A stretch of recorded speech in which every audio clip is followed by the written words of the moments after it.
Inayos ko ang gripo sa yate at may paghamak na sinabi ng aking manugang, walang lugar ang mga tubero dito. Tinuya niya ako, itinuturing akong isang kaawa-awang pensyonado sa isang inuupahang bangka na nagpupumilit magmukhang mayaman. Tinitigan ko siya sa mata at sinabing, akin ang yate na ito. Hindi matatawaran ang naging reaksyon nila. Hindi kayo maniniwala sa sunod kong ginawa. Bago tayo magpatuloy, mag-subscribe muna sa channel at sabihin sa amin kung saan kayo nakikinig sa mga komento. Maligayang pagdating, mga lolo at lola, tito at tita sa channel na Kwentong Lola Vault. Ang mga tansong palamuti ay kumikinang sa ilalim ng araw ng hapon na parang mga baryang nakakalat sa malinis na sahig ng yate. Nakatayo ako malapit sa railings ng Serenity, nakalikod ang aking mga kamay, pinapanood ang paglapit ng aking pamilya sa gangway. Ang Subic Bay Yacht Club ay nakalatag sa aming harapan, isang kagubatan ng mga palo ng barko na marahang sumasayaw sa hangin ng Mayo. Ang puso ko ay kumakabog sa aking dibdib. 2 buwan ng pagpaplano ang humantong sa sandaling ito. Unang umakyat si Dario, ang kanyang mga designer loafers ay tumutunog sa tik na sahig. Ang kanyang mga mata ay naglibot sa kabuuan ng yate, tinitingnan ang makintab na chrome, ang mga upuang katad na nakaayos sa ilalim ng canopy, at ang sopistikadong kagamitan sa nabigasyon na kumikinang sa pilot house. Nalaglag ang kanyang pangasaglit bago bumalik ang pamilyar niyang ngisi. Aba, sabi niya, habang hinahaplos ng kanyang manikyuradong kamay ang malambot na katad sa main seating area. Paano mo naman nakayanan ang lumulutang na palasyong ito, Ronaldo? Ang mga salita ay tumama sa akin na parang sampal. Hindi Tay, hindi man lang Ronaldo. Laging Ronaldo. Binibigkas sa tunong nagpaparinig na ang pangalan ko ay parang isang bagay na hindi ka nais-nais. Sumunod si Liza sa kanya, yakap-yakap ang kanyang designer handbag sa dibdib. Kinakabahan siyang lumingon sa paligid, ang kanyang mga pisngi ay namumula. Tay, sabihin mo sa aking hindi mo inubos ang lahat ng retirement savings mo dito. Ang kanyang boses ay may pamilyar na tono ng kahihiyan na kinatatakutan ko na. Napakaganda nito, Ginoong Pascual, magiliw na sabi ni Susan habang tumatango si Wilfredo sa tabi niya pag-akyat nila sa deck. Salamat sa pag-imbitahan sa amin. Nag-e-explore na si Dario. Ang kanyang mga daliri ay dumadausdos sa control panel na parang siya ang may-ari. Ang navigation system pa lang na ito ay mas mahal na sa kinikita ng karamihan sa isang taon. Diyos ko, Ronaldo, anong iniisip mo? Tumawa siya, ngunit walang halong saya. Nag-aasal miyembro ng yacht club sa edad mong iyan? Nanikip ang dibdib ko. Ilang beses ko nang inensayo ang sandaling ito, iniisip ang tuwa ni Liza kapag inihayag ko ang sorpresa. Sa halip, pinanood ko siyang pinaglalaruan ng strap ng kanyang pitaka, iniiwasan ng aking mga mata. Naisip ko lang na magandang magsama-sama ang pamilya. Naitawid ko, matatag ang boses sa kabila ng bagyong namumuo sa loob ko. Magsama-sama sa ano? Sa iyong midlife crisis? Binuksan ni Dario ang isang storage compartment, sumisilip sa loob na parang nag-iimbentaryo. I mean, naiintindihan ko. Gusto mong maramdaman na matagumpay ka, pero nakakahiya lang ito. Magkano ang utang na pinasok mo para sa pantasyang ito? Hinawakan ni Liza ang braso niya ng bahagya. Dario, siguro... Hindi, mahal, nakakabahala ito. Humarap siya sa akin ng buo, nakahalukip-kip. Ang tatay mo ay malinaw na gumawa ng ilang kaduda-dudang desisyon sa pera. Dapat siguro tayong magkaroon ng family meeting tungkol sa pagmamanage ng mga ari-arian niya bago niya mawala ang lahat. Ang mga salita ay lumutang sa maalat na hangin na parang lason. Pagmamanage ng mga ari-arian niya, na parang ako ay isang ulyanin na naligaw sa bilihan ng yate dala ang credit card. Tiniyak sa akin ng rental company na maayos ang lahat. Maingat kong sabi, pinapanatiling patag ang boses ko. Mapait ang lasa ng kasinungalingan, ngunit kailangan ito sa ngayon. Rental? Tinaas ni Dario ang kanyang kilay. Well, medyo hindi na ganun kabaliw, pero katawa-tawa pa rin para sa isang taong nabubuhay sa SSS Pension. Ang aking mga kamay ay nakakuyom sa likod ko. SSS Pension. Nagtayo ako ng 3 kumpanya mula sa wala, ibinenta ang mga ito sa halagang hindi niya maiintindihan at namuhunan ng matalino sa loob ng mga dekada. Ngunit dahil nakasuot ako ng khaki at polo shirt, nagmamaneho ng simpleng sedan at nakatira sa parehong maliit na bahay, para kay Dario, mahirap ako. Bakit hindi muna kayo mag-ikot sa ibaba? Mungkahi ko, kailangan ko ng espasyo para huminga. Maghahanda ako ng merienda. Tara na babe, sabi ni Dario kay Liza, papunta na sa pasukan ng cabin. Tingnan natin kung magkano ang ginastos ng tatay mo sa kanyang munting boat adventure. Nawala sila sa ibaba, ang boses ni Dario ay umaalingaw-ngaw pa itaas. Tingnan mo itong marble countertop, hindi ka panipaniwala, tuluyan nang nawala sa sarili ang tatay mo. Sinundan ito ng kinakabahang tawa ni Liza. Tahimik na lumapit sa akin si Wilfredo. Talagang napakaganda nito, Ronaldo. Ang pagkakagawa ay pambihira. Tumango ako, nagpapasalamat sa kanyang kabaitan, ngunit halos hindi ko siya naririnig. Mula sa ilalim ng deck ay naririnig ang pagbubukas at pagsasara ng mga kabinet ni Dario. Ang kanyang boses ay isang walang tigil na komentaryo ng kawalan ng paniniwala at pangungutya. Ang bawat salita ay parang karayom sa ilalim ng aking balat. Sumama si Susan sa kanyang asawa sa pag-i-explore habang nanatili ako sa deck, mahigpit na nakahawak sa brass railing hanggang sa pumuti ang aking mga buko. Ang mararahang alon ay humahampas sa katawan ng barko, ngunit ang naririnig ko lang ay ang tawa ni Dario na umaakyat mula sa main cabin na sinusundan ng boses ni Liza. Siguradong gumastos siya ng malaki sa rental na ito. Hindi ito gawain ni tatay. Hindi gawain ni tatay. Ang sarili kong anak, pinag-uusapan ako na parang estranghero na biglang nagkaroon ng delusyon ng kadakilaan. Masyadong maliwanag ang araw, masyadong malamig ang hangin. Tumingin ako sa daongan, pinapanood ang ibang mga pamilyang nag-e-enjoy sa kanilang mga bangka at nagtaka kung ito ba ay isang malaking pagkakamali. Ngunit hindi, pinlano ko ito ng perpekto. Hindi pa lang nila naiintindihan. Mas maraming tawanan mula sa ibaba at ang pangako ay humigpit. Ang brass compass na nakakabit malapit sa pilot house ay nakatawag ng aking pansin. Ang makintab na ibabaw nito ay sumasalamin sa liwanag ng hapon.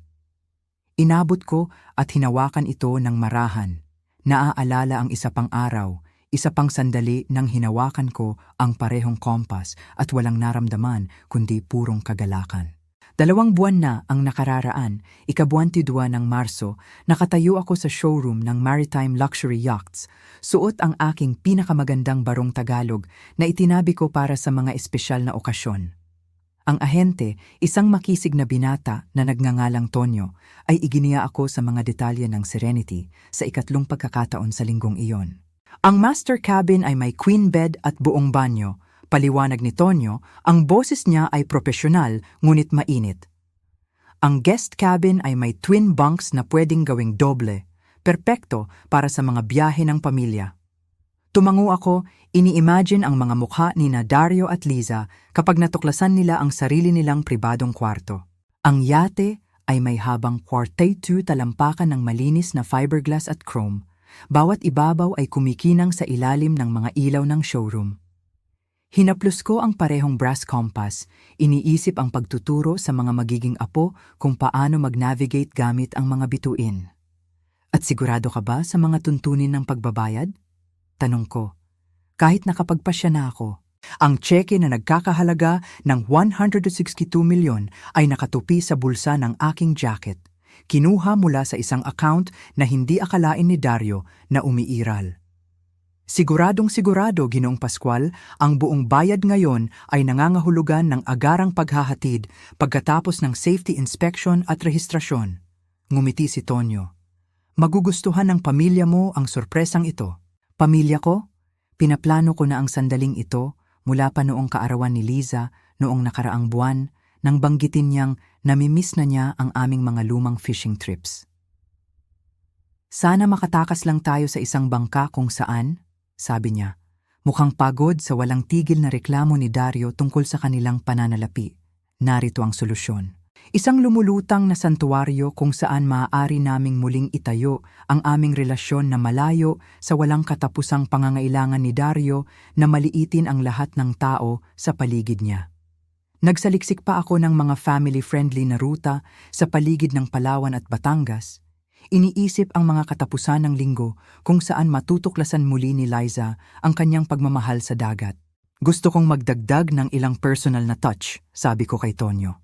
Mga litrato ng pamilya sa main cabin, baka maglagay ng sound system para sa musika habang naghahapunan. Siyempre, maaari tayong makipag-ugnayan sa aming interior design team. Pinirmahan ko ang mga papel ng may matatag na kamay, ang aking pananabik ay tumitindi sa bawat pirma. Ito ay hindi lamang pagbili ng yate. Ito ay isang pamumuhunan sa paghihilom. Ang pera ay nanggaling sa life insurance ni Margarita. Pondong inipon ko para sa isang bagay na makabuluhan. Ano pa ba ang mas makabuluhan kaysa sa pagbabalik ng aking anak? Iniabot sa akin ni Tonyo ang mga susi, 2 maliliit na piraso ng metal na kumakatawan sa mga buwan ng maingat na pagpaplano. Kukunin mo na ba ngayon? Sa susunod na buwan, sabi ko. Gusto ko silang sorpresahin sa pamamagitan ng pagpapakilala nito bilang rental muna, pagkatapos ay ibubunyag ang katotohanan sa aming paglalakbay. Ang estratehiya ay tila napakatalino. Hayaan silang mag-enjoy sa yate nang walang pressure na malaman ang tunay na halaga nito, saka ibunyag ang regalo kapag mahal na nila ito. Ini-imagine ko ang luha ng kagalakan ni Liza, ang kanyang pasasalamat, baka pati na rin ang respeto ni Dario. Nakatayo doon sa showroom hawak ang mga susing iyon, naramdaman kong mas puno ako ng pag-asa kaysa sa nakalipas na mga taon. Ang aking simpleng pamumuhay ay nagsilbi sa layunin nito. Minaliit ng lahat ang aking yaman, magiging kumpleto ang sorpresa. Magiging proud na proud ang anak mo, sabi ni Tonyo, kinakamayan ako. Proud? Oo, naisip ko rin iyon. Kasalukuyang sandali, iminulat ko ang aking mga mata, ang alaala ay natutunaw tulad ng hamog sa umaga. Ang daungan ay nakalatag sa harap ko, walang pagbabago, ngunit ang lahat ay iba na ngayon. Sa ibaba ng deck, naririnig ko pa rin ang boses ni Dario, kahit na ang mga salita ay muffled dahil sa distansya at sahig. May mga yabag na lumalapit sa thick deck sa likuran ko. Inituwid ko ang aking balikat, nararamdaman ang isang pagbabago sa loob ng aking dibdib. Ang pag-asa na nagdala sa akin sa 2 buwan ng pagpaplano ay namumuo bilang isang bagay na mas matigas, mas malamig. Ang mapagbigay na ama na pumirma sa mga papel na iyon noong Marso ay natututo ng isang mahalagang aral tungkol sa kalikasan ng pasasalamat. Humarap ako nang lumabas ang aking pamilya mula sa ibaba ng deck. Ang mukha ni Dario ay namumula sa kung ano ang kinikilala ko ngayon bilang mapanghamak na kasiyahan. Ang brass compass ay muling nasinagan ng liwanag. Ngunit sa pagkakataong ito ay may ipinaalala ito sa akin na ibang bagay. Ang nabigasyon ay nangangailangan ng pag-alam kung nasaan ka eksakto bago mo itakda ang iyong kurso. Ronaldo, ito ay talagang napakaganda. Ang boses ni Wilfredo ay may dalang tunay na pagpapahalaga habang lumalabas siya sa hagdanan ng yate. Ang kanyang mga kamay ng negosyante ay humahaplos sa makintab na handrail. Ang pagkakagawa ay pambihira. Pumili ka ng talagang espesyal. Ang kanyang mga salita ay parang malamig na tubig sa paso. Bahagya akong tumuwid, binitawan ang mahigpit na pagkakahawak sa brass railing. Sumunod si Susan sa likuran niya, ang kanyang pilak na buhok ay kumikinang sa liwanag ng hapon, ang mga mata ay nagniningning sa tapat na paghanga. Ang mga gawa sa kahoy sa ibaba ay nakamamangha. Dagdag niya, inaayos ang kanyang manipis na cardigan sa kanyang balikat. Yung mahogany dining table, pang museo, ang kalidad. Suminghal si Dario, humakbang sa likod ng kanyang mga magulang kasama si Liza sa tabi niya. Oo, well, kapag gumagastos ka ng pera ng iba sa isang rental, lubusin na, di ba? Malawak siyang sumenyas sa kumikinang na ibabaw ng yate. Malamang mas malaki ang ginastos ni tatay sa weekend na ito kaysa sa kinikita ni Ronaldo sa loob ng 6 na buwan. Ang paghahambing ay tumama na parang pisikal na suntok. Halos hindi napapansing nanigas si Wilfredo habang ang ngiti ni Susan ay nawala sa isang sandali. Nagpakawala si Liza ng kinakabahang tawa na kinatatakutan ko. Matalas ang tunog laban sa marahang hampas ng mga alon. Dario, mahinang sabi ni Wilfredo, ngunit ang kanyang anak ay lumalampas na sa kanila. Pinadadaos-dos ang mga daliri sa mga chrome fittings na parang sinusuri ang paninda. I mean, tingnan mo itong sound system, patuloy ni Dario. Pinipindot ang mga buttons sa entertainment console. Top of the line, malamang na naniningil ng extra ang rental company para sa bawat feature. Magkano ang gastos mo dito, Ronaldo? 100,000 para sa weekend? 150,000? Nagngalit ang pangako. Ang 150,000 ay hindi sasapat sa buwanang dock fees. Ang ganda, Tay, sabi ni Liza. Ngunit ang kanyang tono ay may pamilyar na halong pag-aalala at kahihiyan. Kaya lang baka sa susunod pwede tayong gumawa ng mas praktikal. Mas praktikal, tulad ng miniature golf o isang chain restaurant. Isang bagay na angkop na katamtaman para sa inaakalang kalagayan ng kanyang ama. Dapat na ba tayong bumaba para sa tanghalian? Naitawid ko, matatag ang boses, sa kabila ng bagyong namumuo sa loob ng dibdib ko. Naghanda ako ng merienda. Tanghalian sa yate? Pumalakpak si Dario ng mapang-uyam. Living the dream, Ronaldo. Sayang lang at para sa isang weekend lang. Lalong lumalim ang simangot ni Wilfredo habang papunta kami sa pasukan ng salon. Nanguna ako sa ilang hakbang pababa sa main cabin. Ang mahogany dining table ay kumikinang sa ilalim ng malambot na ilaw sa itaas. Perpekto ang ayos. Bone china, crystal glasses, mga kubyertos na pilak na nakaayos ng may maingat na katumpakan. Lahat ng pinlano ko para gawing espesyal ang sandaling ito. Naku po, bulong ni Susan, tinitingnan ang eleganting ayos ng mesa. Ronaldo, napakaganda nito. Nag-abala ka pa ng husto. Walang anuman, sagot ko, hinihila ang mga upuan para sa mga babae. Umupo si Susan ng may grasya habang si Liza ay nakaupo ng kinakabahan sa gilid ng kanyang upuan. Nanatiling nakatayo si Dario, sinusuri ang built-in bar ng may halatang pagnanasa. Fully stocked din pala, nakikita ko. Premium brands. Itinaas niya ang isang bote ng aged scotch, tinitingnan ng label. Ang boteng ito pa lang ay malamang na mas mahal pa sa monthly amortization ng kotse ng karamihan. Dario, mas matigas na sabi ni Wilfredo sa pagkakataong ito. Ano? Ina-appreciate ko lang ang magagandang bagay sa buhay. Matalim ang ngiti ni Dario. Hindi lahat ay nakakapaglaro ng pagiging milyonaryo sa isang weekend. Ang mga salita ay lumutang sa hangin na parang usok. Naging abala si Susan sa kanyang napkin habang pinag-aaralan ni Wilfredo ang kanyang anak nang may lumalagong hindi pagsang-ayon. Ang mukha ni Liza ay namumula, naiipit sa pagitan ng pagtatanggol sa kanyang asawa at paghingi ng paumanhin para sa kanya. Mekanikal akong nagsilbi ng pagkain. Inihaw na salmon, roasted vegetables, at isang malinaw na white wine na mas mahal kaysa sa iniisip ni Dario.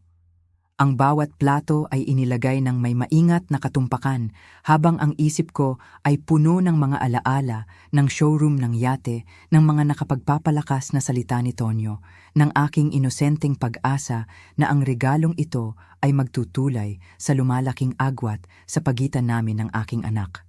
Ang sarap nito, alok ni Wilfredo, malinaw na sinusubukang ibalik ang kaunting sibilidad sa pagtitipon. Lagi namang magaling magluto si tatay, mahinang sabi ni Liza. Oo, well, kapag mayroon kang buong araw at wala kang ibang gagawin, ang boses ni Dario ay makahulugang humina habang hinihiwa ang kanyang salmon. Ang sarap siguro ng retirement, walang responsibilidad, walang pressure na magtaguyod para sa kahit sino. Bahagyang nanginig ang tinidor sa kamay ko. Walang pressure na magtaguyod. Nagtaguyod ako sa loob ng 3 dekada, nagtayo ng mga kumpanya mula sa wala, lumikha ng yaman na higit sa kanyang pangunawa. Ngayon ay iniaalok ko ang aking pinakadakilang kayamanan. Ang lumulutang na santuaryong ito na binili gamit ang alaala ng aking mahal na Margarita. At wala akong natatanggap kundi panghahamak bilang kapalit. Dario, ang boses ni Wilfredo ay may babala na ngayon. Siguro. Siguro. Ano tay? Tumingala si Dario mula sa kanyang plato Ang mga mata ay nagniningning sa hamon. Nakikipagkwentuhan lang ako. Hindi ba iyon naman ang tungkol sa mga family dinner? Ang katahimikan ay banat na parang kwerdas ng piano. Inabot ni Susan ang kanyang baso ng alak gamit ang bahagyang nanginginig na mga daliri. Tinitigan ni Liza ang kanyang pagkain na parang makapagbibigay ito ng takas. Ang panga ni Wilfredo ay gumagalaw ng tahimik, isang amang pinapanood ang kanyang anak na ibinubunyag ang sarili bilang isang taong hindi niya kilala. At ako ay nakaupo sa ulunan ng aking 162 milyong mesa, nagsisilbi sa aking walang utang na loob na pamilya ng isang pagkain na hinding-hindi nila pahahalagahan. Nararamdaman ang isang bagay na malamig at mapagkalkula na namumuo sa aking dibdib kung saan dating nananahan ang init. Tinaas ni Dario ang kanyang baso sa isang mapang-uyam na toast. Para sa mga pakikipagsapalaran ng pamilya na hindi natin kayang bayaran. Ang kalansing ng baso ni Dario sa mesa ay nagmarka ng pagtatapos ng sibilisadong pagkukunwari. Ibinaba ni Wilfredo ang kanyang tinidor nang may sadyang katumpakan. Ang tunog ay matalas sa biglaang katahimikan. Ang kamay ni Susan ay nanginig nang abutin niya ang kanyang baso ng tubig. Tama na yan. Ang boses ko ay humiwa sa tensyon na parang talim sa sutla.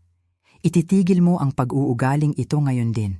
Ang mga kilay ni Dario ay tumaas sa tila pang teatrong pagkagulat. Pag-uugali?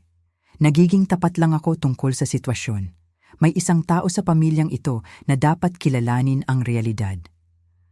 Ang realidad, sabi ko, ang bawat salita ay sinusukat at kontrolado.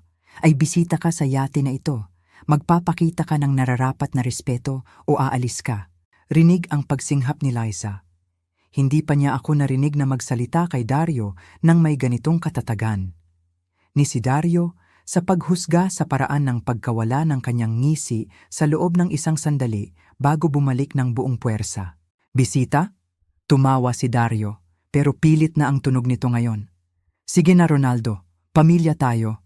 Hindi ba ako pwedeng magpahayag ng pag-aalala tungkol sa iyong mga desisyon sa pananalapi? Ang iyong pag-aalala, sagot ko, inilalagay ang sarili kong mga kubyertos nang may maingat na katumpakan. Ay kapansin-pansing tunog pangungutya. Tumikhim si Wilfredo ng hindi komportable. Iho, siguro dapat tayong ano? Ang boses ni Dario ay tumaas ng bahagya, ang kanyang composure ay nabibitak. Magkunwari na hindi gumagawa si Ronaldo ng mga kaduda-dudang desisyon? Magkunwari na ang rental ng yate na ito ay hindi lampas sa kanyang kakayahan? Sumenyas siya sa paligid ng eleganteng cabin. Tingnan mo ang lugar na ito. Ang rental fees pa lang ay malamang na kayang tustusan ang groceries niya ng ilang buwan. Ang kalkulasyon sa kanyang mga mata ay hubad na ngayon. Sinusukat ang halaga laban sa aking nakikitang halaga at nakikita akong kulang na kulang. Sumandal siya sa kanyang upuan, nakahalukip-kip ang larawan ng mapagmataas na superioridad. Nagtayo ako ng isang matagumpay na IT consulting firm mula sa wala. Patuloy niya, ang kanyang boses ay nakakakuha ng kumpiyansa. Naiintindihan ko ang pera, naiintindihan ko ang halaga, at ito. Kumaway siya ng mapanghamak sa kristal at porselana. Ito ay isang taong sumusubok maglaro sa liga kung saan hindi siya kabilang. Namutla ang mukha ni Susan. Ang mga buko ni Wilfredo ay puti kung saan mahigpit niyang hawak ang kanyang napkin. Kahit sila ay nakikita na ang kanilang anak ay tumawid sa isang linya na hindi na maibabalik. Ngunit si Liza, ang aking sariling anak, ay tumango ng bahagya. Isang maliit na galaw na halos hindi napapansin, pero nahuli ko ito. Sumang-ayon siya sa kanya. Pagkatapos ng lahat ng isinakripisyo ko, lahat ng ibinigay ko, nakikita niya ako sa pamamagitan ng mga mata ni Dario, isang kaawa-awang matanda na nagkukunwaring mayaman na hindi naman niya pag-aari. Ang pagtataksil ay tumama ng mas masakit kaysa sa alinman sa mga insulto ni Dario. Sa tingin ko, sabi ko, ang boses ko ay nakamamatay na tahimik. Dapat ka nang mag-excuse sa mesang ito. Ang tawa ni Dario ay matalas na parang nababasag na salamin. Mag-excuse sa isang inuupahang yate? Tumayo siya ng biglaan, ang kanyang upuan ay kumaskas sa sahig. Baka nga gawin ko, biglang parang nakakasakalang hangin dito. Pumunta siya sa hagdan patungo sa deck, huminto sa pintuan. Huwag kang mag-alala sa paglilinis, Ronaldo. Sigurado akong may mga tao ang rental company para diyan. Ayokong mapagod ka pa. Ang kanyang mga yapak ay umalingaw-ngaw sa deck sa itaas namin, sadyang mabigat, inaangkin ang espasyo na hindi naman kanya. Ang salon ay tumahimik, maliban sa banayad na paglangit-ngit ng yate laban sa mga tali nito. Unang nagsalita si Wilfredo, ang kanyang boses ay makapal sa kahihiyan. Ronaldo, humihingi ako ng paumanhin, iyon ay ganap na hindi katanggap-tanggap. Hindi mapapatawad, dagdag ni Susan, ang kanyang mga mata ay nagniningning sa mga luhang hindi pa tumutulo. Hindi ko alam kung anong pumasok sa kanya. Walang sinabi si Liza, nakatitig sa kanyang hindi ginalaw na salmon na parang hawak nito ang mga sikreto ng universo. Nang tumingala siya sa wakas, ang kanyang mga mata ay depensibo. Protective lang siya sa pananalapi ng pamilya, mahina niyang sabi. Pinag-uusapan namin ang pagbili ng bahay at gipit ang pera at ang makita ito. Suminyas siya nang walang magawa sa paligid ng kabin. Mahirap intindihin ang mga prayoridad.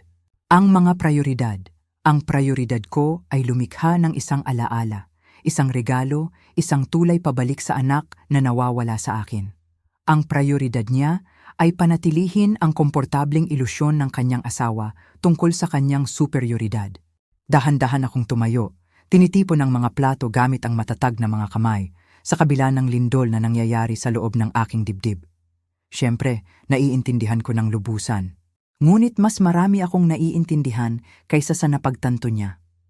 Naiintindihan ko na ang puso ng mapagbigay kong ama ay naging inosente, na ang pag-ibig ay hindi sapat upang madaig ang paghamak, na ang respeto ay hindi mabibili ng mga regalo. Naiintindihan ko rin, nakakagawa lang ni Dario ng pinakamalubhang pagkakamali sa kanyang buhay. Mula sa itaas ng deck ay dumating ang tunog ng pagbubukas at pagsasara ng mga pinto ng kabinet. Si Dario ay nag-e-explore sa mga lugar na wala siyang karapatang pasukin, ginagawang komportable ang sarili sa kung ano ang inaakala niyang yate ng ibang tao. Ang irony ay nakakatawa sana kung hindi ito nakakagalit. Ililigpit ko lang ito, sabi ko, tinutumpok ang mga plato ng may mekanikal na katumpakan. Bakit hindi kayo mag-enjoy sa hangin ng hapon sa deck? Habang sila ay lumalabas, iniiwan akong mag-isa kasama ang mga labi ng aking maingat na pinlanong pagkain, pinayagan ko ang aking sarili ng isang sandali ng purong galit. Pagkatapos ay nagsimula akong magplano. Gusto ni Dario na maglaro sa isang taong inaakala niyang nasa ibaba niya. Matutuklasan na niya kung gaano siya kamali. Ang tunog ng mga yapak ni Dario ay papalayo sa deck sa itaas namin. Bawat hakbang ay sadyang at mabigat sa nasugatang pride. Ipinagpatuloy ko ang pagtutumpok ng mga plato, ngunit ang isip ko ay tumatakbo. Ang hitsura sa kanyang mga mata nang tumayo siya sa mesa. Nakita ko na ito dati sa mga boardroom nang mapagtanto ng mga mas mahihinang lalaki na naisahan sila. Dapat ko sigurong tingnan siya, mahinang sabi ni Liza, kalahating tumatayo mula sa kanyang upuan. Hayaan mo muna siyang magpalamig, payo ni Wilfredo, ang boses niya ay dala ang bigat ng pagkabigo ng isang ama. Kailangan niya ng oras para isipin ang kanyang pag-uugali. Inabot ni Susan ang mesa para hawakan ang aking kamay. Ronaldo, sorry talaga. Hindi ko alam kung anong pumasok sa kanya nitong mga nakaraang araw. Ngunit alam ko na hindi kayang tiisin ni Dario ang maitama, lalo na sa harap ng kanyang mga magulang. Ang mga lalaking tulad niya ay hindi tumatanggap ng mga hangganan. Sinusubukan nila ang mga ito, tinutulak, humahanap ng mga paraan sa paligid nila. Sa itaas ng deck, tumigil ang kanyang mga yapak. Pagkatapos ay dumating ang malambot na tunog ng pagbubukas at pagsasara ng pinto. Ang guest CR siguro, o baka nag-e-explore siya sa mga lugar na wala siyang karapatang puntahan. Sobrang pressure kasi sa trabaho, mahinang alok ni Liza. Ang negosyo ng consulting ay kompetitibo. Ang ekspresyon ni Wilfredo ay nagpapahiwatig na hindi siya naniniwala sa mga palusot ng kanyang manugang, tulad ko rin. Ang pressure ay hindi dahilan para bastusin ang iyong host. Nakinig ako ng mabuti sa mga tunog mula sa itaas at sa malayo. Tubig na tumatakbo sandali, mga kabinet na bumubukas at sumasara, ang malambot na pagkaskas ng isang bagay na metal. Siguradong nag-e-explore si Dario, humahawak ng mga bagay, inaangkin ang espasyo. Dapat ba tayong lumipat sa deck para magkape? Masiglang mungkahi ni Susan, malinaw na umaasang mabago ang atmosfera. Ang ganda ng panahon. Magandang ideya. Pagsang-ayon ko, kahit na ang atensyon ko ay nanatiling nakatuon sa banayad na tunog ng mga galaw ni Dario. May kakaiba sa kanyang pag-e-explore ngayon, may layunin sa halip na kuryosidad. Mas maraming tunog ng metal. Isang mahinang tunog ng paggiling na nagpahinto sa akin sa kalagitnaan ng paggalaw habang hawak ang mga kristal na baso. Hindi iyon tunog ng isang taong tumitingin lang sa paligid. Tay. Ang boses ni Liza ay tila nanggaling sa malayo. Ayos ka lang ba? Ayos lang? Automatiko kong sagot, maingat na inilalagay ang mga baso. Tumigil na ang tunog ng paggiling. Napalitan ng malambot na pagsasara ng tila pinto ng kabinet. Nagpatuloy ang mga yapak ni Dario sa itaas namin, pabalik sa main deck area. Makalipas ang ilang minuto, lumitaw siya sa tuktok ng hagdan, mukhang perpektong kalmado. Kung tutuusin, mas mukha siyang relaxed kaysa noong umalis siya. Sorry dun, sabi niya, dumudulas pabalik sa kanyang upuan na may bahagyang ngiti. Kailangan ko lang ng sandali para ma-appreciate ang craftsmanship. Talagang kahanga-hanga ang bangkang ito. Ang kumpletong pagbaliktad sa kanyang tono ay nagpadala ng mga babala sa aking nervous system. Hindi humingi ng tawad si Dario. Hindi inamin ni Dario na mali siya at siguradong hindi pinuri ni Dario ang mga bagay na kinukutya niya ilang minuto ang nakalipas. Mas maayos na pakiramdam? Maingat na tanong ni Wilfredo. Sobra, kinuha ni Dario ang kanyang baso ng tubig. Mukhang tuwang-tuwa sa sarili. Actually, naisip ko na baka dapat akong tumulong sa paglilinis. Ito ang pinakamaliit na magagawa ko pagkatapos. Well, alam mo na. Agad na lumiwanag ang mukha ni Liza. Ang sweet mo naman, honey. Ngunit pinag-aaralan ko ang ekspresyon ni Dario, napapansin ang paraan ng pag-iwas ng kanyang mga mata sa akin, ang bahagyang pagtaas sa sulok ng kanyang bibig na nagpapahiwatig ng pribadong kasiyahan sa halip na tunay na pagsisisi. Pwede akong maghugas ng mga pinggan sa gali, patuloy niya. Maging pamilyar sa mga sistema ng bangka. Baka makatulong kung magkaproblema tayo. Problema? Ang salita ay lumutang sa hangin na parang usok mula sa malayong sunog. Napakabait naman, mainit na sabi ni Susan. Napakabait talaga. Ang pag-aalok ni Dario na tumulong sa mga gawaing bahay ay kasing posible ng pag-ulan ng yelo sa Agosto. Ngunit naroon siya nakaupo, ang larawan ng nagbagong pag-uugali na halos nagliliwanag sa pekeng kababaang loob. Dahan-dahan akong tumayo, bawat instinct ay sumisigaw na may mali. Bakit hindi muna tayo lumipat lahat sa deck? Makakapaghintay ang mga pinggan. Oh, sige na Ronaldo. Ang ngiti ni Dario ay kasing liwanag ng pinakintab na chrome. Hayaan mo akong bumawi sa pagiging gago kanina, ipinipilit ko. Papunta na siya sa galley area at natagpuan ko ang aking sarili na sumusunod, hinihila ng isang kakilakilabot na katiyakan na matutuklasan ko kung ano ang mga tunog na metal na yon. Tingnan mo, masayang tawag ni Dario mula sa galley. Ang kanyang boses ay may dalang pekeng liwanag na nagsisimula ko ng makilala bilang kanyang estilo. Ang lahat ay perpektong, oh. Ang salita ay nahulog na parang bato sa payapang tubig. Oh, ano? Tanong ni Liza, lumapit para sumama sa kanya. Papadaan na ako sa kanya, may malamig na nanirahan sa tiyan ko na parang hamog ng taglamig. Nakatayo si Dario sa lababo ng gali, ang kanyang kamay ay nakatigil sa hawakan ng gripo, ang tubig ay umaagos mula sa gripo sa isang hindi kontroladong agos. Mukhang naiipit, sabi niya, hinihila ang hawakan ng may teatrong pagsisikap. Ayaw sumara ng maayos, baka isa sa mga sira-sirang problema ng lumang bangka. Ngunit nakatingin ako sa base ng gripo kung saan ang chrome finish ay nagpapakita ng mga sariwang gasgas. Malalalim na ukit na wala doon kaninang umaga noong nagtimpla ako ng kape. Mga gasgas na maaari lamang magmula sa isang taong gumagamit ng labis na puwersa o maling tool. Titingnan ko, mahinang sabi ko, iniuurong si Dario sa tabi. Matigas ang galaw ng hawakan sa ilalim ng aking pagkakahawak. Ang panloob na mekanismo ay gumigiling sa paraang nagsasalita ng mga nasirang piyesa. Hindi ito wear and tear. Hindi ito kahit agresibong paggamit. Ito ay sadyang pagsira na nagpapanggap bilang aksidente. Baka kailangan lang ng WD-40, tulungang mungkahi ni Dario. Bugbog ang mga marine fixtures na ito. Lumuhod ako para suriin ang base ng mas malapitan, pinadadausdos ang aking mga daliri sa nagasgasang chrome.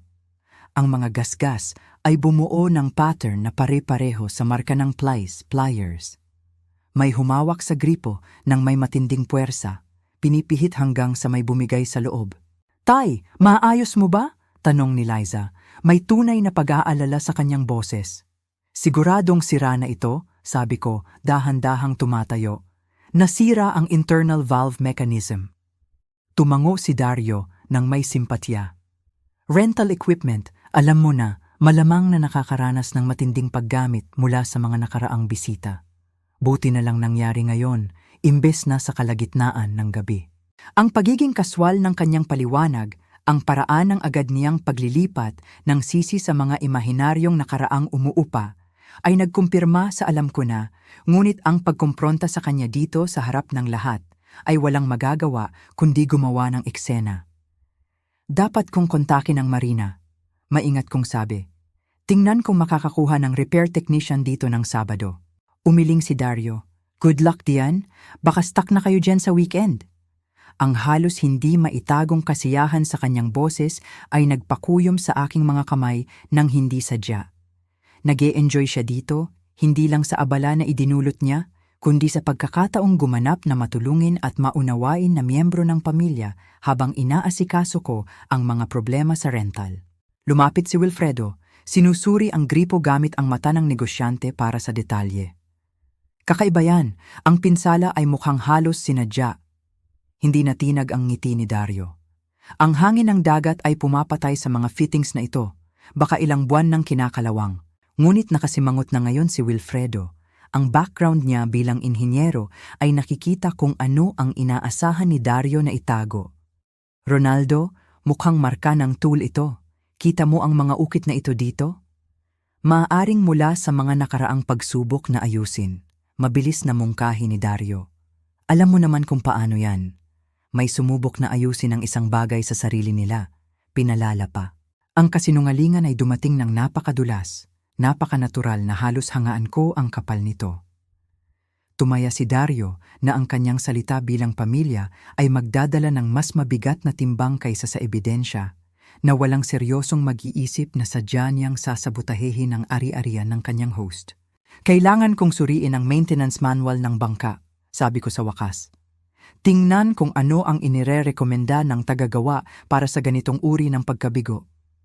Ang talagang kailangan ko ay suriin ang mga security camera na ipinakabit ko noong nakaraang buwan. High-definition recordings na magpapakita kung ano mismo ang ginawa ni Dario at kung kailan." "Gusto mo tulungan kitang maghanap?" alok ni Dario.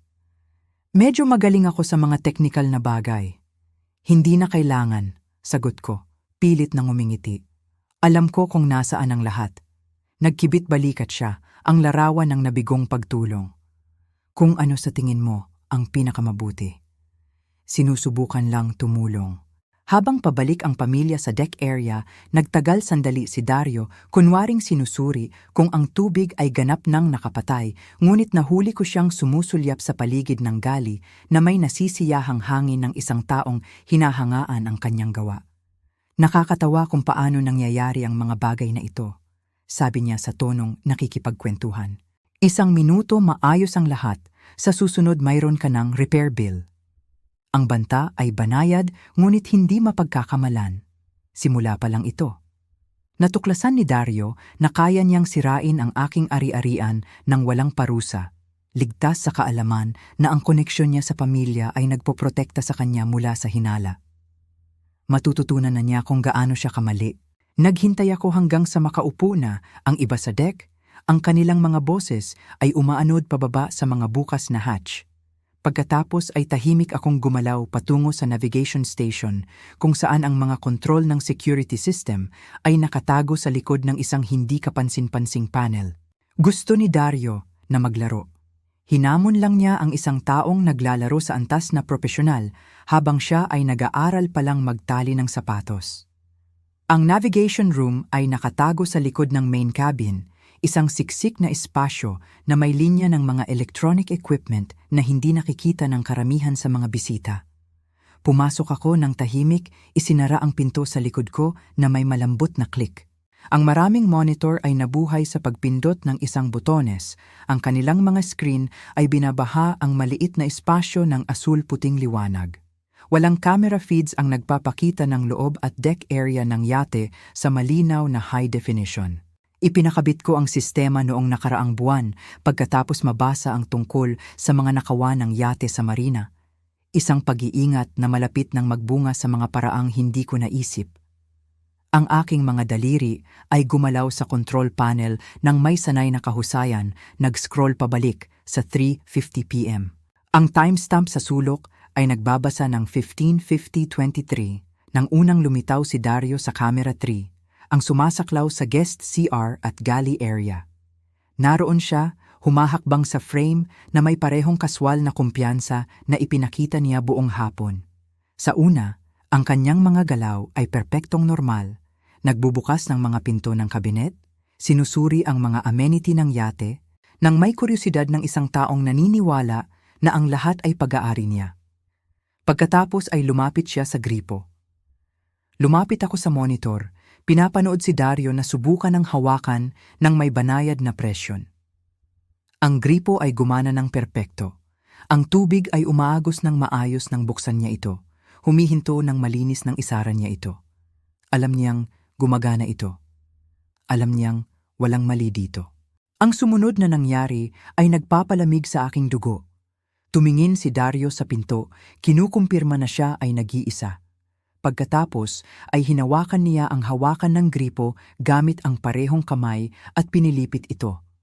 Hindi ang banayad na pagpihit ng normal na paggamit, kundi isang marahas na pagbaluktot na nagpayanig ng bahagya sa kamera mula sa vibration. Ang timestamp ay nagbabasa ng 15:7:52:41. Nang gawin niya ulit ito, sa pagkakataong ito ay itinuon ang kanyang paa sa kabinet para sa puwersa.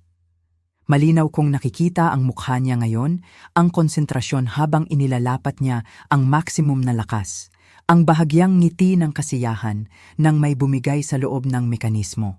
Sinubukan niya ang kanyang gawa, pinapanood ang tubig na umaagos ng hindi makontrol mula sa sirang gripo. Perpekto. Eksakto ang uri ng aksidente na magpapahiya sa kanyang host at magpapatunay sa kanyang punto tungkol sa mababang kalidad ng rental equipment. Ngunit hindi pa tapos si Dario. Nahuli siya ng Camera 4 na nagbubukas ng mga drawer, naghahanap hanggang sa makahanap siya ng basahan para punasan ng anumang metal shavings mula sa kanyang sapilitang pagpasok. Ipinadausdus pa niya ang kanyang daliri sa base ng gripo, tinitingnan ang ebidensya ng kanyang sabotahe. Ang maayos na paglilinis ay nagsabi sa akin ng lahat ng kailangan kong malaman tungkol sa pagkatao ni Dario. Hindi ito isang pabigla-biglang kilos. Ito ay kalkuladong bandalismo na idinisenyo upang hiyain ako sa harap ng aking pamilya. Sa 15:54:12, umatras siya para hangaan ang kanyang gawa. Ang nasisiyahang ngisi na iyon ay kumalat sa kanyang mukha na parang langis sa tubig. Nahanap niya ang perpektong paraan para ilagay ang mapagmataas na matanda sa kanyang lugar, para ipakita na ang mga taong tulad ni Ronaldo Pascual ay hindi talaga kayang bayaran ang magagandang bagay sa buhay. Kinopya ko ang nauugnay na footage sa isang portable drive. Automatiko ang aking mga galaw habang pinoproseso ng aking isip ang buong saklaw ng pagtataksil ni Dario. Hindi lang ito tungkol sa sirang gripo. Ito ay tungkol sa respeto, tungkol sa mga hangganan, tungkol sa fundamental na kontrata sa pagitan ng bisita at host. Mula sa dining area ay dumating ang tunog ng boses ni Dario, artipisyal na nag-aalala. Sana hindi masyadong nahihirapan si Ronaldo sa problemang iyon sa bangka. Ang mga lumang rental na ito ay maaaring maging mapanlinlang. Lumang rental. Ginagawa na niya ang kwento, ipinipinta ako bilang isang taong sapat na hangal upang magrenta ng yate na lampas sa kanyang kakayahan. Isang taong dapat umasa ng mga problema sa kagamitan na hindi niya kayang bilhin. Ang irony ay nakakatawa sana kung hindi ito nakakagalit. Ineject ko ang drive at isinilid ito sa aking bulsa. Ang bigat nito ay nakakagulat na makabuluhan para sa isang bagay na napakaliit. Ebidensya, patunay, ang uri ng dokumentasyon na ginagawang katotohanan ang mga akusasyon. Ang boses ni Dario ay umaanod pababa mula sa itaas. Siguro dapat ko siyang tingnan, mag-alok na tumulong. Ang peking pag-aalala sa kanyang tono ay nagpakuyom sa aking panga. Gusto niyang tumulong. Sige, tulungan ang sarili niya sa isang front row seat para sa aking kahihiyan kapag hindi ko maayos ang problemang ginawa niya. Pinatay ko ang mga monitor at tumayo sa dilim sandali, nakikinig sa banayad na tunog ng tubig na humahampas sa katawan ng barko. 40 taon ng negosyo ang nagturo sa akin na ang ebidensya na walang estratehiya ay walang halaga. Binigyan ako ni Dario ng bala, ngunit kailangan kong piliin ang aking sandali ng maingat. Ang tunog ng mga yapak sa itaas ay nagsabi sa akin na ang oras ko para sa pagpaplano ay nauubos na. Tahimik akong lumipat sa tool locker ng yate, pumipili ng precision wrench set at pipe sealant mula sa maayos na mga kompartimento. Ang aking mga kamay ay gumana ng automatiko, tinitipon ang kailangan ko habang ang aking isip ay naglalakbay sa mga taon ng alaala. Ang nasirang gripo ay maaaring ayusin. Ang mga marine-grade fixtures ay binuo upang makayanan ang mas masahol pa kaysa sa tantrum ni Dario. Ngunit habang nakaluhod ako sa tabi ng sirang mekanismo, bumaha ang mga imahe ng lahat ng beses na inayos ko ang mga bagay para kay Dario at Liza. Lahat ng problemang nilutas ko gamit ang aking checkbook at pasensya. Tuition ni Liza sa graduate school, 2.3 milyon sa loob ng 2 taon. Masaya kong isinulat ang mga checking iyon, proud sa ambisyon ng aking anak na makuha ang kanyang MBA. Nagpasalamat si Dario noon o hindi bababa sa nakakumbinsi ang kanyang pasasalamat. Napakahusay niyo, Ginoong Pascual, sabi niya. Gamit ang formal na tawag na ngayon ay tila hindi gaanong respeto at higit na distansya. Ang kanilang kasal, 4 milyong kontribusyon. Ang alaala ay sariwa habang ginagalaw ko ang wrench sa paligid ng base ng gripo. Ipinilit kong magbayad para sa mga bulaklak, photographer, ang upgraded na reception venue. Gusto ng bawat ama na maging perpekto ang kasal ng kanyang anak. Sinabi ko sa litrato ni Margarita noong gabing iyon, hinihiling na sana ay naroon siya para makita si Liza sa kanyang damit. Down payment sa kanilang bahay, 3.5 milyon. Iyon ay 2 taon pa lang ang nakararaan ng ang negosyo ni Dario ay nakakaranas ng pansamantalang issue sa cash flow. Nakaupo siya sa aking simpleng kusina, ipinapaliwanag kung paano ang mas malaking down payment ay makakakuha ng mas mahusay na financing terms. Ang kanyang kababaang loob ay tila tunay, ang kanyang pasasalamat ay labis. Nangangahulugan ito ng lahat sa amin, Ronaldo. Ipinapangako ko na hinding-hindi mo pagsisisihan ang pagtulong sa amin na itayo ang aming kinabukasan. Ang sirang piyesa ay natanggal sa aking mga kamay. Inilalantad ang sadyang pinsala na idinulot ni Dario. Baluktot na metal kung saan dapat ay makinis na kurba. Puwersahang sinulid na hindi na muling iikot ng maayos.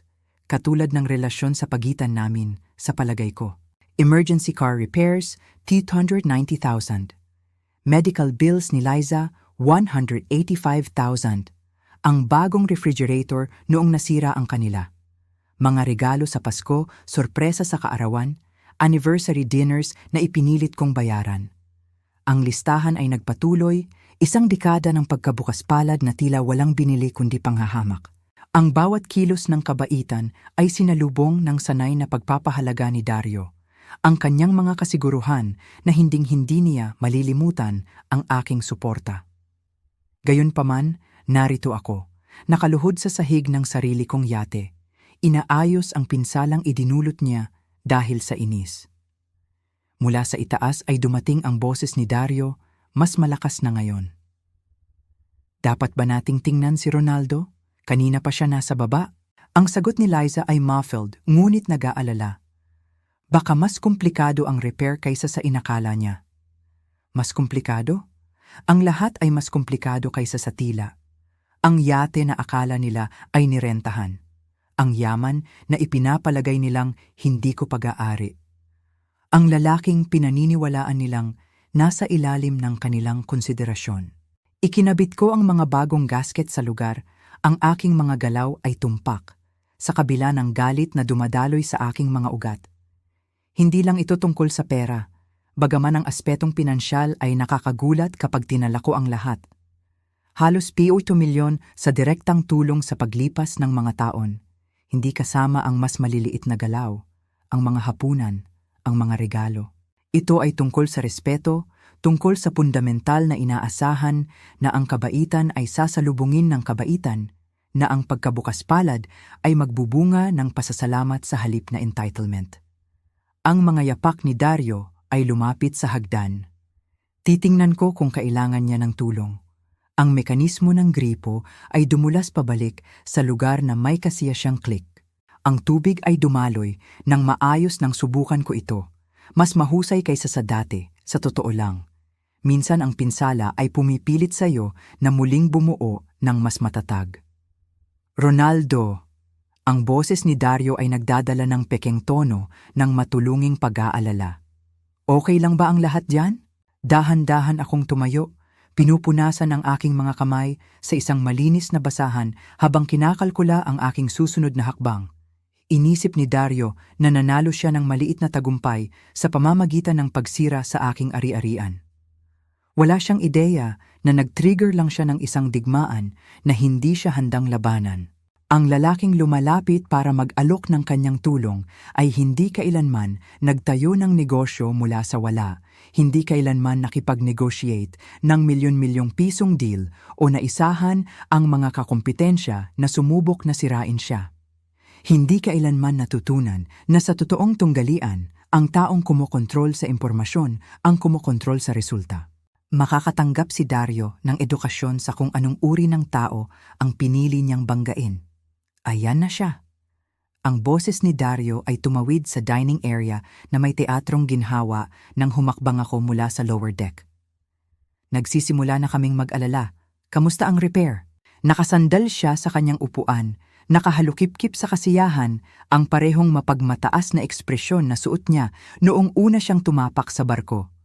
Ang larawan ng nag-aalalang miyembro ng pamilya na humihingi ng simpatiya para sa mga problema sa bangka ng kawawang si Ronaldo.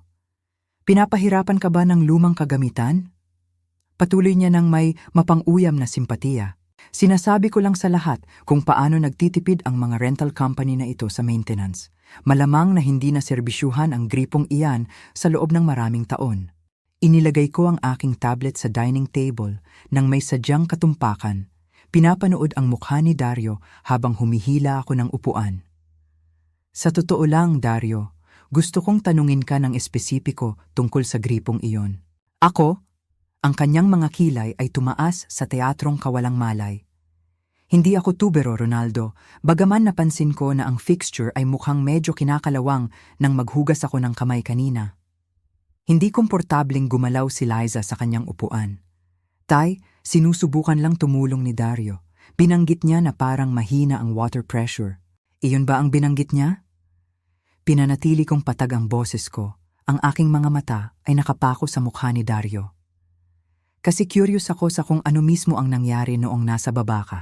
Ang ngiti ni Dario ay hindi na tinag, ngunit may kumislap sa likod ng kanyang mga mata. Isang split second ng kalkulasyon bago magpatuloy ang pagganap. Gaya ng sabi ko, gumamit lang ng CR. Napansin na sira ang gripo pero naisip ko na gugustuhin mong ayusin ito ng mag-isa. Tumikhim si Wilfredo nang hindi komportable. Ronaldo, siguro dapat tayong mag-focus sa pagkuha ng repair technician. Dario, mahinang sabat ko. Bakit mo sadyang sinira ang gripo? Ang mga salita ay nahulog sa usapan na parang mga bato sa payapang tubig. Ang tawa ni Dario ay huli ng isang beat, medyo malakas ng kaunti. Sinira ito? Ronaldo, anong pinagsasasabi mo? Wala akong sinira. Tay, ang boses ni Liza ay may babala. Seryosong akusasyon yan. Hinding-hindi gagawin ni Dario. Hindi ba? Inabot ko ang aking tablet. Binubuksan ito gamit ang matatag na mga daliri. Dahil mayroon akong footage na maaaring maging interesado ang lahat. Ang kumpiyansa ni Dario ay nawala sa isang sandali, isang micro-expression ng pag-aalala bago bumalik ang maskara sa lugar. Footage? Anong footage? May security system ang yate, kalmado kong sabi. Pinapanood ang pagkaubos ng kulay sa mukha niya. 8 camera, high definition na may audio recording, napakalawak ng saklaw. Ang katahimikan ay banat na parang kawad. Ang Adam's apple ni Dario ay gumalaw habang lumulunok ng malalim, ngunit ang kanyang boses ay nanatiling matatag. Kung gayon, makikita mo kung ano mismo ang sinabi ko sa iyo. Ginamit ko ang banyo, napansin ang problema sa gripo, at bumalik sa taas. Titingnan natin. Sumang-ayon ako, binubuksan ang video application. Sabay-sabay nating panoorin. Sumandal si Susan ng may pagkabahala. Ronaldo, siguradong hindi na ito kailangan. Hindi, matatag na sabi ni Wilfredo. Ang kanyang instinct bilang negosyante ay kumikilala na may mahalagang nangyayari. Tingnan natin kung ano ang ipinapakita ng mga kamera. Hinawakan ko ang screen, nag-scroll sa timestamp. 15:50:23. Lumitaw si Dario sa perpektong linaw, humahakbang sa guest CR nang may kaswal na kumpiyansa na kinasusuklaman ko na. Ayang ka, sabi ko sa tunong nakikipag-usap. Sabado, ika-17 ng Mayo, 3:50 p.m., pagkatapos mo lang umalis sa mesa namin. Humigpit ang panga ni Dario habang pinapanood ang sarili sa screen, ngunit ang kanyang boses ay nanatiling mapanghamon. Kaya makikita mong gumagamit lang ako ng pasilidad. Sa screen, lumapit si Dario sa gripo at sinubukan ito ng marahan.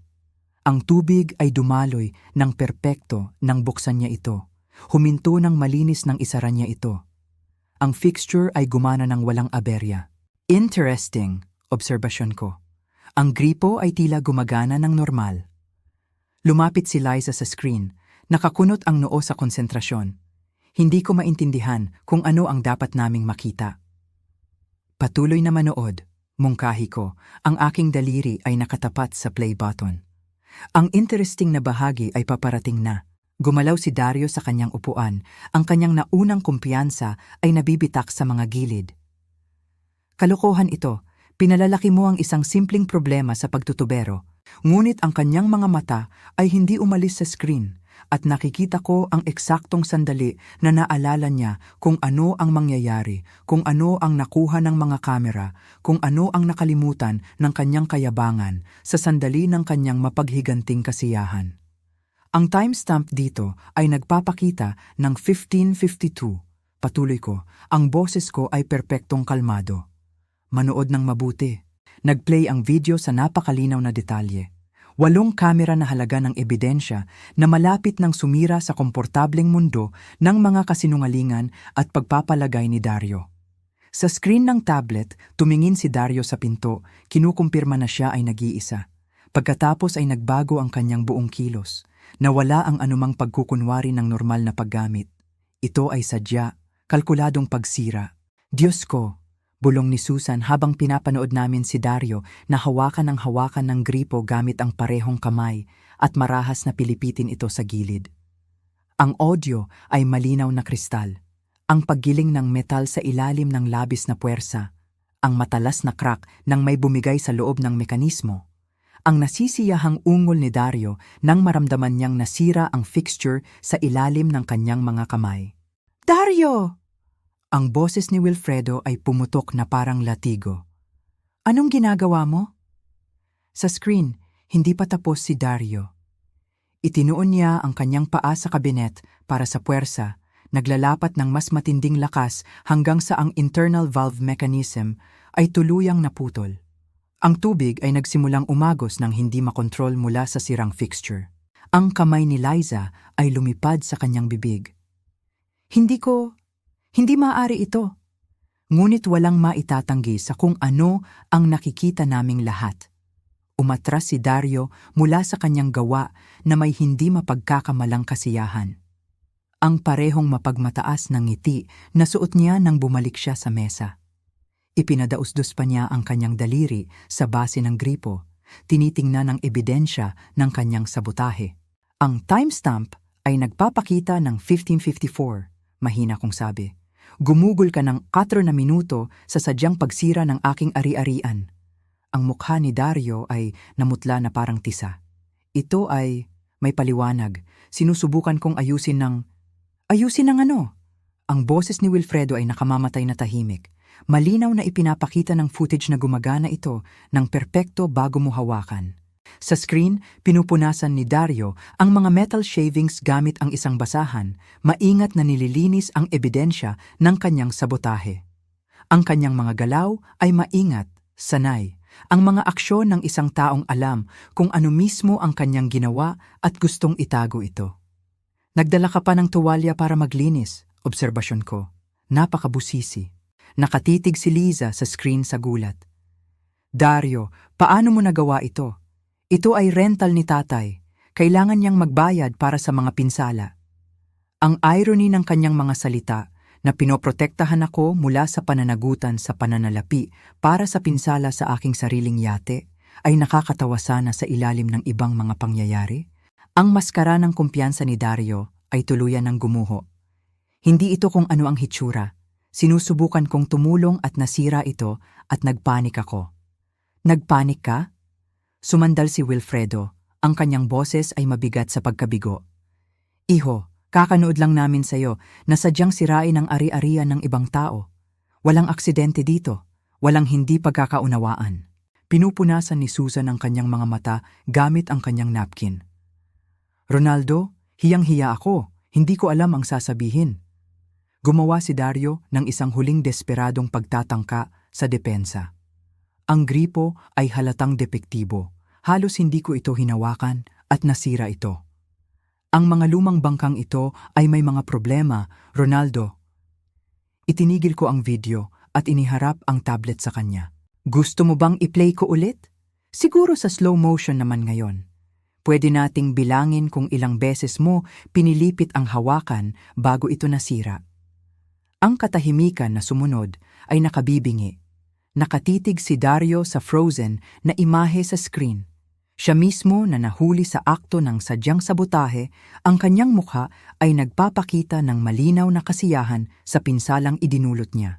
Sa tingin ko, dahan-dahang sabi ni Wilfredo, ang kanyang boses ay makapal sa pandidiri. Kailangan nating pag-usapan ang sitwasyong ito ng seryoso. Ang huling hibla ng kayabangan ni Dario ay naputol. Fine. Oo, sinira ko ang pesteng gripo. Pero masisisi niyo ba ako? Si Ronaldo ay umaarte na parang kung sinong yacht club millionaire buong araw, nagtatapon ng pera sa mga rental na hindi niya kayang bayaran, sinusubukang iparamdam sa aming lahat na maliit kami. Ang pag-amin ay lumutang sa hangin na parang lason. Kahit si Dario ay tila nagulat na nasabi niya ito ng malakas. Nakatitig si Liza sa kanyang asawa na parang hindi pa niya ito nakita noon. Ginawa mo ito ng sadya? Para saktan ng tatay ko? Para turuan siya ng leksyon tungkol sa pamumuhay ayon sa kanyang kakayahan.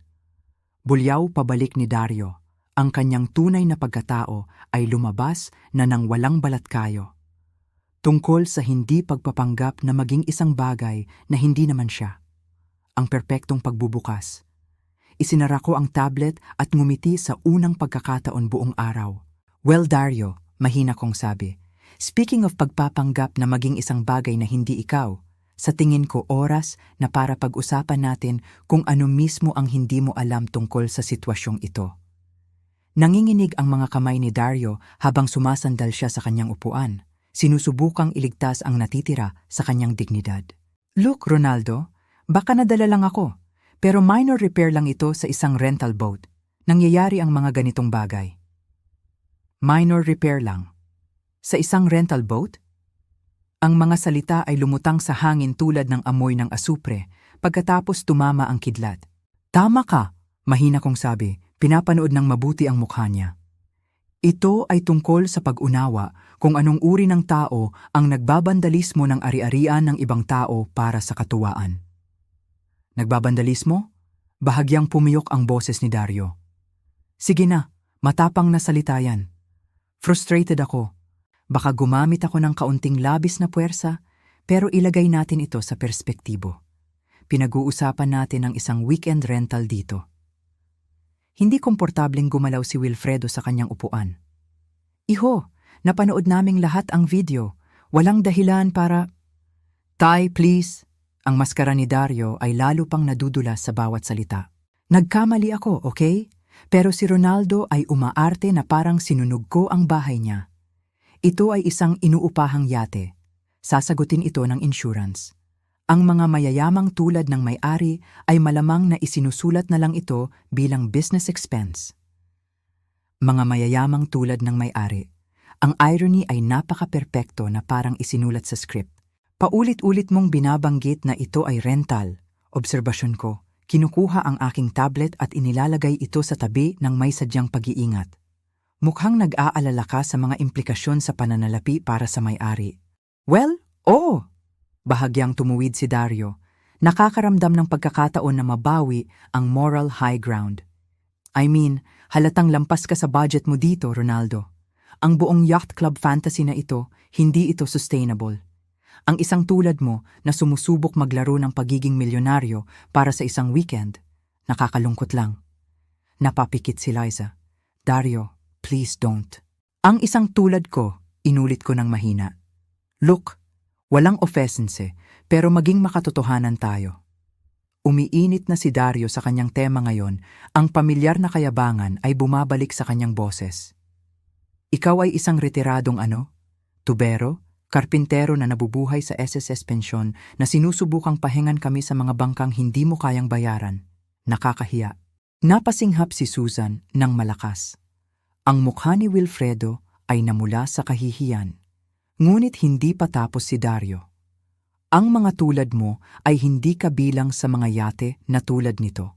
Kabilang ka sa mga bangkang pangisda, baka isang bangka kung mag-iipon ka. Ito, sumenyas siya sa paligid ng eleganteng cabin. Ito ay para sa mga taong talagang pinaghirapan ito. Ang katahimikan na sumunod ay ganap. Kahit ang banayad na paghampas ng tubig sa katawan ng barko ay tila huminto, naghihintay sa kung ano ang susunod. Dahan-dahan akong tumayo, ang aking mga kamay ay matatag, ang aking boses ay kalmado gaya ng hamog sa umaga. Ang mga salita ay nahulog na parang mga anvil sa payapang tubig. Bumuka ang bibig ni Dario, pagkatapos ay sumara, pagkatapos ay bumuka muli nang walang lumalabas na tunog. Ang kamay ni Lisa ay lumipad sa kanyang dibdib. Si Wilfredo ay mukhang tinamaan ng kidlat. Ang boses ni Dario ay halos bulong lang. Akin ang yate, inulit ko ng malinaw. Binili ko ito noong Marso sa halagang 162 million cash. Ang kulay ay naubos sa mukha ni Dario nang napakabilis na inisip kong hihimatayin siya. Hindi posible yan. Ang Serenity ay nakarehistro sa pangalan ko sa Coast Guard. Ang Marina ay may credit card ko sa file para sa monthly slip fees. Ang insurance policy ay naglilista sa akin bilang nag-iisang may-ari. Hinayaan ko ang bawat katotohanan na tumira bago magpatuloy. Binili ko ito bilang regalo. Unang nahanap ni Liza ang kanyang boses. Regalo para kanino? Tumingin ako ng direkta kay Dario. Pinapanood ang pag-unawa na sumikat sa kanyang mga mata tulad ng pagsikat ng araw sa isang sementeryo. Para sa iyo at sa iyong asawa, simpleng sabi ko. Nagpaplano akong sorpresahin kayo ngayong araw. Ipakilala ito bilang rental muna. Pagkatapos ay ibunyag na sa inyo na ito. Ang tunog na ginawa ni Liza ay nasa pagitan ng hikbi at singhap. Si Dario ay naging ganap na maputla. Ang kanyang bibig ay gumagalaw ng walang tunog. 162 milyon, dahan-dahang sabi ni Wilfredo. Ang kanyang boses ay makapal sa dawning horror. Ibibigay mo sa kanila ang isang 162 milyong yate? Plus isa pang P8 milyon sa direktang suportang pinansyal sa paglipas ng mga taon. Dagdag ko sa tunong nakikipag-usap. Graduate school, kasal, down payment sa bahay, iba't ibang emergency. Nag-iingat ako ng mga record. Sa wakas ay nahanap ni Dario ang kanyang boses. Wala kaming ideya. Hindi, pagsangayon ko. Wala kayong ideya na ang tubero na kinukutya nyo buong hapon ay nagpaplanong bigyan kayo ng yate na mas mahal pa sa bahay ng karamihan. Ang irony ay tumira sa cabin tulad ng hamog. Ginugol ni Dario ang araw sa pagsabotahe at pangungutya sa mismong tao na naglalayong gawin siyang milyonaryo. Ronaldo, bulong ni Susan, nagsisimula ng tumulo ang luha sa kanyang mga mata. Humihingi kami ng tawad. Ngunit nakatingin pa rin ako kay Dario. Pinapanood siyang iproseso ang buong laki ng kung ano ang inilabas ng kanyang kayabangan. Balak, pagwawasto ko ng mahina. Balak kong bigyan kayo ng yate.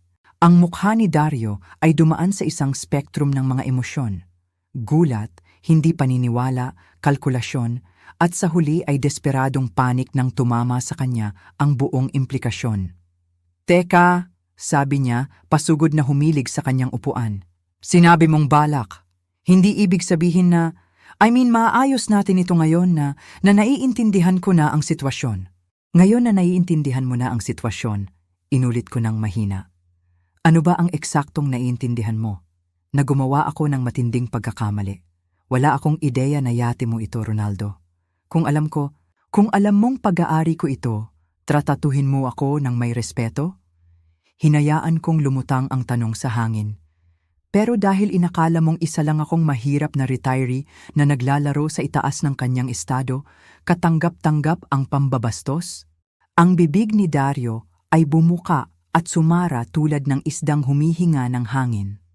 Sa tabi niya, nakatitig si Liza sa kanyang mga kamay, sa wakas ay nagsisimula ng maunawaan ang pagpili na ginawa niya sa pagitan ng kanyang asawa at ng kanyang ama.